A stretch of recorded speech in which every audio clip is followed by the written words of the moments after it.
Shalom, shalom, peuple de Dieu, que le Seigneur vous bénisse et que sa grâce repose sur vous. Nous voici encore, une fois encore, dans notre émission, une parole pour un chrétien. Bien-aimé, que le Seigneur te bénisse. Et notre thème de ce jour, c'est « Ne retourne plus en Égypte ». Pour commencer, nous allons d'abord prier le Seigneur Jésus pour que lui-même vienne conduire toutes choses. Et nous prions au nom de Jésus. Seigneur, nous te bénissons, toi qui fais grâce, toi qui permets toutes choses, Seigneur Jésus. Et nous te soumettons, Seigneur Christ, à cette émission que tes enfants vont regarder, Père. Nous te prions que toi-même tu disposes le cœur de tes enfants, afin que, Seigneur Jésus-Christ, au travers de cette émission, Seigneur Jésus, tes enfants soient encore interpellés pour encore, Seigneur Christ, aménager, améliorer, Seigneur Christ, à avoir cette foi en toi pour marcher encore, Seigneur Christ, dans cette marche que tu as confiée à tes enfants. Merci parce que tu le fais et que l'honneur et la gloire te soient rendus au nom de Jésus-Christ que nous avons prié. Amen. Alléluia. Bien-aimés, comme je l'ai dit, notre thème de ce jour, c'est « Ne retourne plus en Égypte ». Et notre passage, ce thème est tiré du livre de Exode. Exode chapitre 14, nous commençons au verset 12. Il dit, « N'est-ce pas là ce que nous te disons en Égypte, laisse-nous servir les Égyptiens, car nous aimons mieux servir les Égyptiens que de mourir au désert. » Alléluia. Donc, voici le peuple d'Israël qui est sorti de l'Égypte. Et après leur sortie, ils ont eu à faire face à la mer Rouge, qui était une difficulté. Et lorsqu'ils regardaient derrière eux, ils voyaient que l'armée de Pharaon était à leur poursuite. Et le peuple va commencer à douter, le peuple va commencer à murmurer, le peuple va commencer à parler contre Moïse. Alléluia.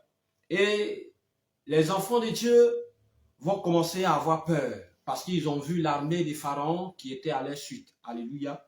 Et ils vont commencer à dire à Moïse, n'est-ce pas là ce que nous étions en train de te dire? On aime bien servir les Égyptiens. Laisse-nous aller servir les Égyptiens. Alléluia. Or, bien aimé, l'Égypte ici, c'est le monde dont le Seigneur nous a tirés pour venir à lui. Amen. Le monde dans lequel le Seigneur nous a enlevés pour venir à lui. Et aujourd'hui, lorsque il y a des problèmes que tu rencontres, au lieu de croire, au lieu de garder ta foi au Seigneur Jésus, tu commences à douter, tu oublies même les paroles que le Seigneur t'a dit dès le départ. Et tu préfères retourner dans ce que tu avais laissé dans tes vomis. Alléluia. C'est ce que les enfants d'Israël étaient en train de dire. Parce qu'ils étaient effrayés par cette épreuve. Ils étaient effrayés vu l'armée qui venait à leur suite. Ils étaient effrayés. Ils avaient perdu courage, ils avaient perdu foi. Alléluia. Et ils ont commencé à dire, nous aimons mieux servir les Égyptiens. Amen. Et bien aimé, qu'est-ce que le Seigneur va dire à la suite au travers de Moïse? Moïse répondit au peuple, ne craignez rien, restez en place et gardez le silence. Restez en place et regardez plutôt la délivrance que l'Éternel va vous accorder en ce jour. Car les Égyptiens que vous voyez aujourd'hui, vous ne les verrez plus jamais. Amen. Donc voici ce que le Seigneur va dire au travers de son serviteur pour rassurer ce peuple qui était en train de murmurer, ce peuple qui était dans le doute, ce peuple qui avait pris peur face à cette preuve, face à l'ennemi qui était à leur suite. Alléluia. C'est de même manière, bien aimé, aujourd'hui, lorsque les difficultés sont au devant de toi, au lieu de garder ta confiance au Seigneur, tu préfères regarder en arrière. Tu préfères regarder les autres. Tu préfères regarder les gens du monde. Non, lorsque j'étais dans le monde, non, ces choses ne m'arrivaient pas. Ces choses je ne rencontrais pas ces choses. Mais maintenant que je suis dans le Seigneur, c'est maintenant que je crois ces choses. Si c'est comme ça, je préfère retourner. Si c'est comme ça, je préfère tricher la marche chrétienne. Alléluia. Bien-aimés, ces enfants d'Israël ont dit qu'ils préfèrent servir les Égyptiens à cause de ces épreuves qu'ils rencontraient, à cause de ces difficultés qu'ils ont rencontrées, ils préfèrent servir les Égyptiens. Or, ils étaient dans la servitude et le Seigneur, par sa grâce, est venu les secourir pour les délivrer de cette épreuve, pour les délivrer des liens de la servitude. Mais bien aimé, le Seigneur t'a sauvé, il t'a délivré, il t'a nettoyé. Et aujourd'hui, à cause des épreuves, tu commences à regarder en arrière. Tu veux retourner encore en Égypte. Tu veux encore manifester les œuvres des Égyptiens dans lesquelles le Seigneur t'a enlevé. Bien aimé, en faisant cela, tu es en train de déshonorer ton Dieu, tu es en train de déshonorer celui-là même qui t'a appelé à sa justice. Amen. Les épreuves ne doivent pas nous faire peur. Les épreuves ne doivent pas nous influencer. Mais au contraire, nous devons dominer sur les épreuves par le Saint-Esprit. Bien aimé, c'est à cause de ces épreuves que le Seigneur nous a donné le consolateur. Parce que lorsque ces épreuves viendront, lui, Dieu, il saura comment nous fortifier, il saura comment nous guider, il saura comment nous orienter dans la marche. Amen. Et bien aimé, tu ne dois plus regarder en arrière. Parce que le Seigneur a mené ce combat pour toi. Il a mené ce combat, il a mené ce combat pour que tu ne sois plus esclave des Égyptiens.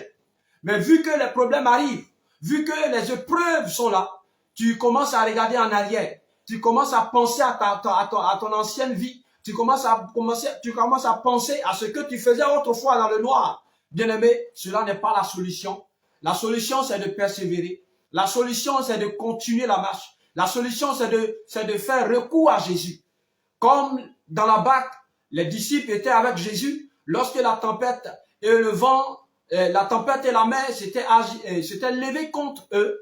Ils ont fait appel à Jésus. Bien-aimé, c'est ce que tu dois aussi faire. Mais non, tu ne dois pas retourner. Tu ne dois plus penser à ces choses. Les choses du monde ne doivent plus envahir ton cœur.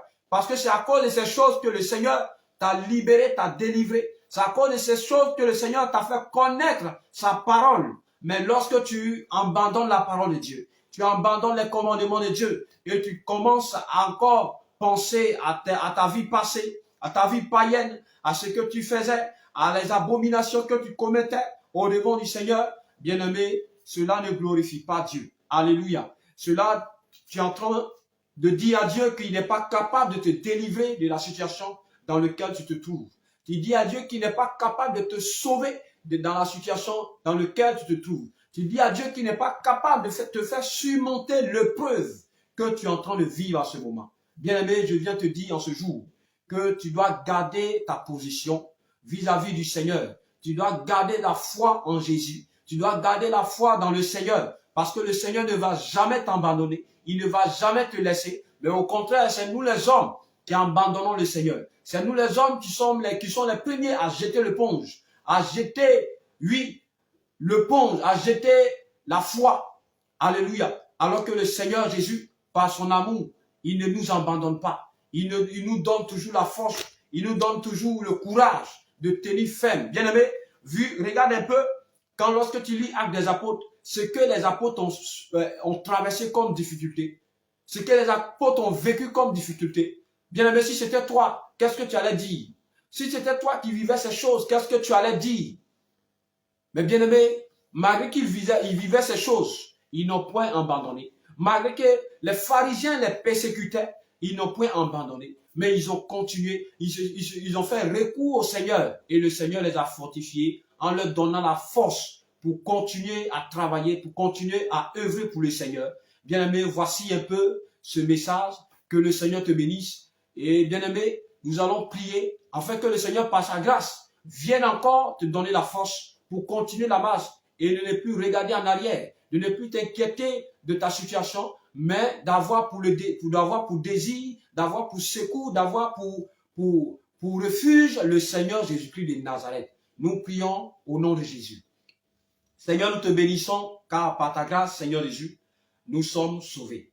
Éternel, voici ce message. Je prie que Seigneur Jésus-Christ, quiconque va regarder ce message, Père, que tu lui donnes le courage, que tu lui donnes la force, Seigneur Jésus, afin de tenir ferme face aux épreuves, face aux difficultés, et que, Seigneur Jésus-Christ, son esprit ne retourne plus en Égypte, que ses pensées ne retournent plus en Égypte, mais qu'il soit concentré, Père, sur l'objectif principal qui est le royaume des cieux. Car tu déclares dans ta parole que tout ce que nous voyons sur la terre va passer, mais ta parole ne passera pas. Seigneur, je prie de fortifier quelqu'un. Je prie de donner la force à quelqu'un. Je prie de venir au secours à quelqu'un dans ses difficultés, dans ses épreuves. Enfin, Seigneur Jésus-Christ de Nazareth, de lui donner la force, de lui motiver, papa, de lui donner l'assurance que, Seigneur Jésus-Christ, tu es avec lui. Merci parce que tu le fais. Que ton nom soit béni. C'est au nom de Jésus-Christ de Nazareth que nous avons prié. Merci, Père.